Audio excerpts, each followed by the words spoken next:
Okay. Good afternoon. I'm Val and Daniel. You know, I grew up here in Athens, Georgia, and as a matter of fact, over on Chase Street is where I was born. You was born on Chase Street? On Chase Street, yes, sir. Where on Chase Street? Right down, right by Dr. Green's office. It's a little, we used to call them shotgun houses. Okay, there, so right? near Chase and Hancock. Chase and Hancock, Okay. exactly right. As a matter of fact, Dr. Green's office, where his grandsons Right. are right there now. Right. That house right there is where I was born. Okay, you was born in the Susan Medical. Next door to that. Door to that. As a matter of fact, at that time, you know, the doctors they had the ladies would come. The midwife. The midwives would come and deliver you. So I was delivered by a midwife. Okay. Even though Dr. Green was close. There was a lot of midwives. There's a lot of midwives. Okay. Dr. Green was my doctor, but the midwives delivered me. Yes, Okay, sir. okay. Yeah. And then So is that house still there? the house is still there. Uh-huh. Departed from there and went to Broadacres at 2. Okay. And I was in Broadacres. Before we leave that, Okay, let me is the stay house there. facing It's facing Chase Street. Chase Street? Facing Straight Street. If you go down from the church, if you're looking at Ebenezer, the front of it, you make a left, come straight down as you go into Hancock, and just before you reach the Susan B. Anthony building, Okay. is that house Right next door to. right next door. Okay, That's okay. exactly right. Now I want to Right make next sure door. that I knew what house Yeah, it it's right next door to Susan B. Anthony building, Okay. Dr. Green's office. How long did you live there, and what can you tell me about that house? And that You know, not a lot I can tell you. I was only there for 2 years. 2 years. Yeah, Okay. so I was a real young person Okay. when we departed from there. We departed from there, and the whole family picked up and went to Broadacres. Broadacres. 33 Broadacres. Okay. And I was About what year was that, roughly? Well, let's see, I was born in 1947. That happened to be like 49. Around 49. Like Okay. 49. They just built, I probably like 50 when they built those projects Okay. there. Okay. And they were new. Right. When we moved in them, brand new. Okay. It was 1950, I would say. Okay. Mr. Smith, yeah. Okay. And from there, I was there until I left to go to college. As Okay. a matter of fact, that was the only house I can remember. It's 33 Broadacres. Okay. Really. Okay. You know, my mom always told me where I was born, Uh-huh. but actually growing up and being a part of that whole neighborhood is where I grew up. Okay. Yeah. Tell me, what was it like back then in Broadacres? You know, the fun thing about it, I always tell people this, Broadacres was a community. And a lot of times people think about projects as being negative, but it was never negative to me. Because you had a sense of community. Another thing you had too, you had all different types of occupations in the project. Right. You had teachers in the project. You know, you had people who worked at the poultry, Right. maids, you had construction workers. Because in the South, as far as housing, that was a step up. That was a step up. That's another thing people don't realize. Right. And I talk to people all the time. Our house was a lot better than people in houses. Exactly. Because they lived in homes that you could see the floor. And a lot of black people homes at that time. And a lot of poor white. Right. I mean, the homes were not very good. Right. So if you were living in Broadacres, that you had hot water, bathroom. Indoor bathroom. I'll tell you, indoor bathroom. Think about the amount of houses those people living in. I mean, Right. really, yeah. Right. So yeah, it was a step up. So it was a community. I can remember just walking down, as a matter of fact, nursery school with Miss Shaw. I went to nursery school with Miss Shaw. My mom would walk me down to Miss Shaw. This is like, I'm 2 and 3 years old going to Okay. Miss Shaw. Okay. And I was at Miss Shaw until I went to kindergarten. Then Miss Shaw at that time was where? All right? If you're thinking about Broadacres, think about West Broad. Okay. Okay? And Gresham's, you know what Gresham's? Yeah. Right across from Gresham, this little community building there now.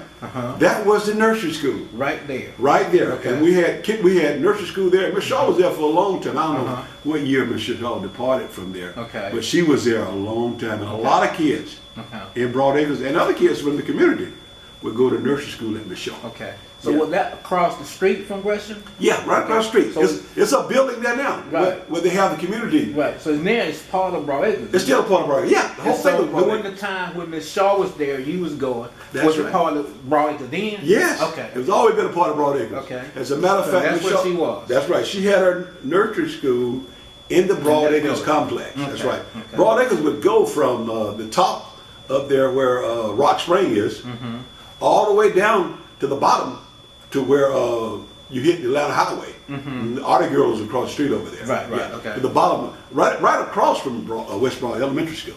Yeah. So Right. that was yeah. So yeah, we would walk there to nursery school. Okay. And then I went to kindergarten at Miss Wimley.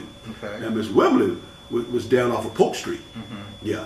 Now, that's a whole nother area down there where Hills First is located. In that area? Yeah, Okay. right there. Okay. She had a nice kindergarten, and it was a private kindergarten. Okay. Yeah. Is that house still standing? Do you- They tore that down, and now they have they did put up a monument there, but it's now a park and recreational Okay. facility for guys can play basketball. Okay. Kids can go play. Okay. Yeah, right across from Hills First. Okay. Okay. Which that whole Broad Acres complex was a time where families really, I said, monitor each other, children, because I mean, if I'm at the top and I'm going to the bottom, I gotta respect the bottom like I was the top, because the families will let you know there was anything out of whack. Right. Yeah. So that whole area was a community at the time. They had an area for us to play. It wasn't very big play areas, but right up from my house was a dirt playground where we could play basketball, play a little softball, and be careful not like nobody winners with the softball, play a little football, and then across the street from there, Mr. Smith, was a big field where we could play football. And where is that? Pinpoint that for me. Yes, sir. If you think about Broad Acres now, if you're coming down from the back, off of Rock Spring, going down where the parking lot is, okay, you're going down the parking lot, and right to your right over there, now I think they've got maybe some playground materials over there now. Okay. And the new part of it, the new addition of projects are in that space too. Okay. That space was nothing but Okay. open field. Okay. The new projects, the new little brick ones, they were not there then. Okay. When I left there, they were not there. Okay. Yeah. So that area was Open added on. Okay. As a matter of fact, I can remember as a child, Miss Sally Walker, who lived on Hancock. She had 2 big pecan trees, and in the fall, what I would do, I would go over and I would borrow some of her pecans. Okay. This was the fun part about it. I would take 2 bags. Okay. Okay. I'd fill my bag up. I fill both bags up. And just as I finished getting both bags filled, she come out and holler, "Get out of my pecan! Get out of my pecan!" I left her bag and I went home. We did that for years. And my mom said, "How do you get those pecans?" I said, "I'm borrowing a pecan, but actually I ended up picking them up for Miss Sally Walker, because she knows that I'm getting them, and I'm picking up a bag for her. She come out there and get her bag, go in the house. Okay. We did that for, over the years. Who were some of the other people that were there? Oh yeah, Mr. James Fair, Pete Fair lived in the project with us.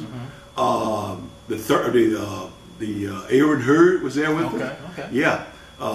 Let's see, Roberts, Miss Roberts, who was a teacher. Yeah.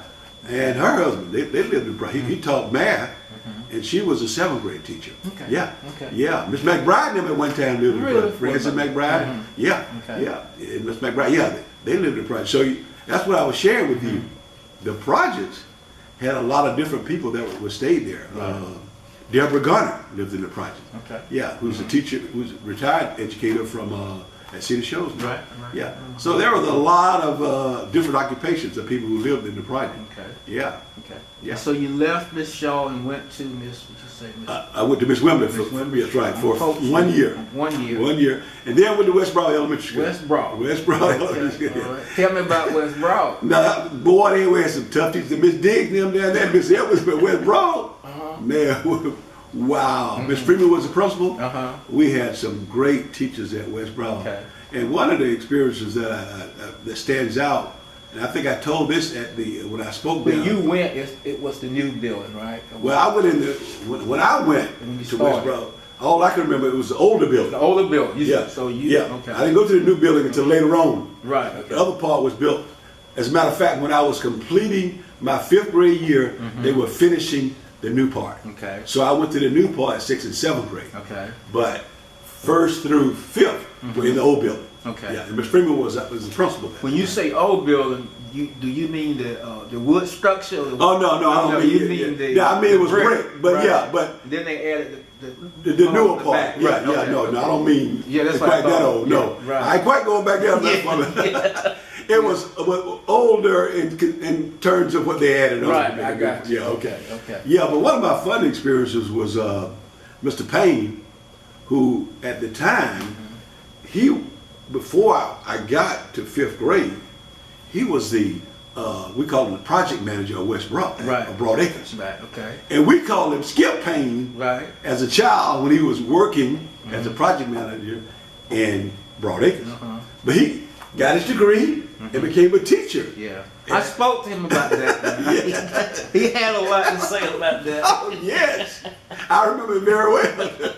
Yeah. I remember very well because when he got there, being a young man, being a little outspoken at the time, we still wanted to call him Skip Payne. We didn't want to give him the respect and call him Mr. Payne. Right. Okay. So he told us to stop doing that because being hard-headed, I said one time too many, and I got a whooping for it. Okay. And the most fun thing I can remember, this is what I think about the whole community, Mr. Smith. Who gave you the spank?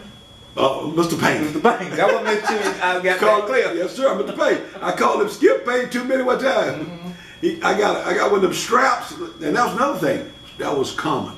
Right. Yeah, and that was no big deal either.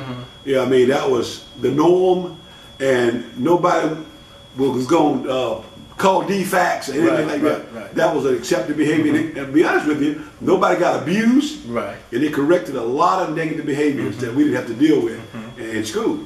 But that afternoon, I was hurried home, and before I could get in the door, there was Mr. Payne waiting on me with my mom. Oh no. And that was not good. So after I got that whooping, I got another whooping. And from then on, he was Mr. Payne. Mr. Payne. I never disrespected another teacher Okay, at that time. okay. That was a lesson learned. I think you have what I call turning points in your life.